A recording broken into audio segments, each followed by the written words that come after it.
Halo kawan-kawan, salam sejahtera bagi kita semua. Dalam pembahasan kali ini, saya akan membahas mengenai hubungan pengambilan keputusan dan perbedaan individu. Sebelum ke pembahasan, perkenalkan nama saya Hafidin Nasrullah dari Manajemen 2, Angkatan 2017 Universitas Komputer Indonesia. Hal-hal yang akan saya sampaikan yaitu yang pertama, pengertian pengambilan keputusan. 2. Macam-macam pengambilan keputusan. 3. Tujuan pengambilan keputusan. 4. Fungsi pengambilan keputusan. 5. Teknik pengambilan keputusan. 6. Tahap-tahap pengambilan keputusan. 7. Pengertian perbedaan individu. 8. Sumber perbedaan individu. Dan yang ke-9, bidang-bidang perbedaan individu.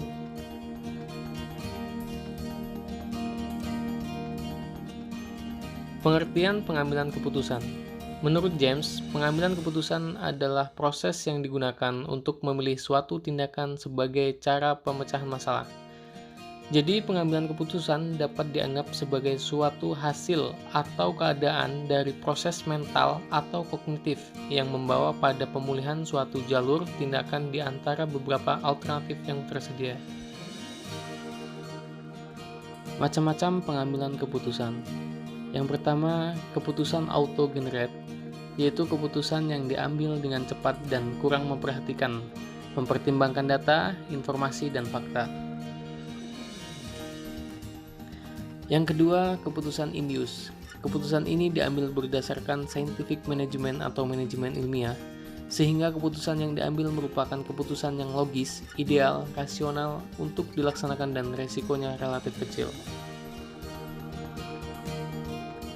Tujuan pengambilan keputusan yaitu ada dua. Yang pertama, tujuan yang bersifat tunggal.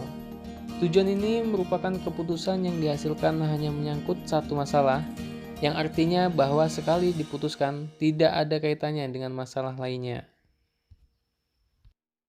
Dan yang kedua yaitu tujuan yang bersifat ganda. Tujuan ini merupakan keputusan yang dihasilkan menyangkut lebih dari satu masalah, yang artinya keputusan yang diambil itu sekaligus memecahkan dua atau lebih masalah yang sifatnya kontradiktif atau yang sifatnya tidak kontradiktif. Fungsi pengambilan keputusan. Fungsi dari pengambilan keputusan yaitu suatu yang bersifat futuristik, artinya bersangkut paut dengan hari depan, masa yang akan datang di mana efek atau pengaruhnya berlangsung cukup lama. Teknik pengambilan keputusan. Teknik pengambilan keputusan yaitu ada 4. Yang pertama, operation research, yaitu metode saintifik yang terdiri dari teknik-teknik matematis. Yang kedua, linear programming, yaitu pengambilan keputusan dengan memakai rumus matematik yang disebut juga dengan vektor analisis. Yang ketiga, probability, sebuah teori yang bisa diterapkan pada kalkulasi rasionalitas dalam mengenai sebuah keputusan yang dipertimbangkan dan diperhitungkan. Yang keempat, ranking and statistical weighting, yaitu dengan dua cara. Yang pertama, menempatkan berbagai faktor yang akan mempengaruhi suatu keputusan akhir. Dan yang kedua, menimbang suatu faktor-faktor yang bisa dibandingkan dan yang tercakup di dalam setiap alternatif. Tahap-tahap pengambilan keputusan. Yang pertama, intelijensi, yaitu suatu pengumpulan informasi untuk mengidentifikasikan suatu permasalahan. Tahap yang kedua yaitu desain, suatu tahap perancangan solusi dalam bentuk alternatif pemecahan masalah. Tahap yang ketiga yaitu choice, suatu tahap memilih solusi dari alternatif-alternatif yang telah disediakan. Tahap yang keempat yaitu implementation, suatu tahap pelaksanaan, pengambilan keputusan, dan melaporkan hasilnya. Pengertian perbedaan individu. Menurut Chaplin, perbedaan individu adalah sebarang sifat atau perbedaan kuantitatif dalam suatu sifat yang bisa membedakan satu individu dengan individu lainnya. Sumber perbedaan individu. Yang pertama, faktor bawaan. Faktor bawaan merupakan faktor-faktor biologis yang diturunkan melalui pewarisan genetik oleh orang tuanya. Yang kedua, faktor lingkungan. Faktor lingkungan adalah faktor yang mengakibatkan perbedaan individu yang berasal dari luar diri individu, seperti status sosial, pola asuh orang tua, budaya, dan urutan kelahiran.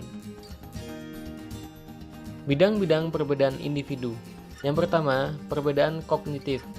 Kemampuan kognitif merupakan kemampuan yang berkaitan dengan penguasaan ilmu pengetahuan dan teknologi.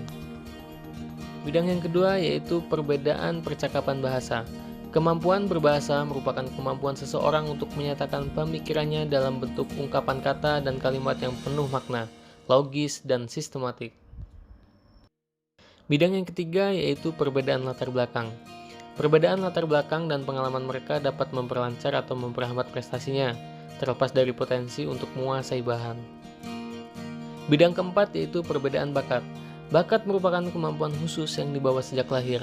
Kemampuan tersebut akan berkembang dengan baik apabila mendapatkan rangsangan dan pemupukan secara tepat. Sebaliknya, bakat tidak berkembang sama, maka lingkungan tidak memberikan kesempatan untuk berkembang, dalam arti ada rangsangan dan pemupukan yang menyentuhnya.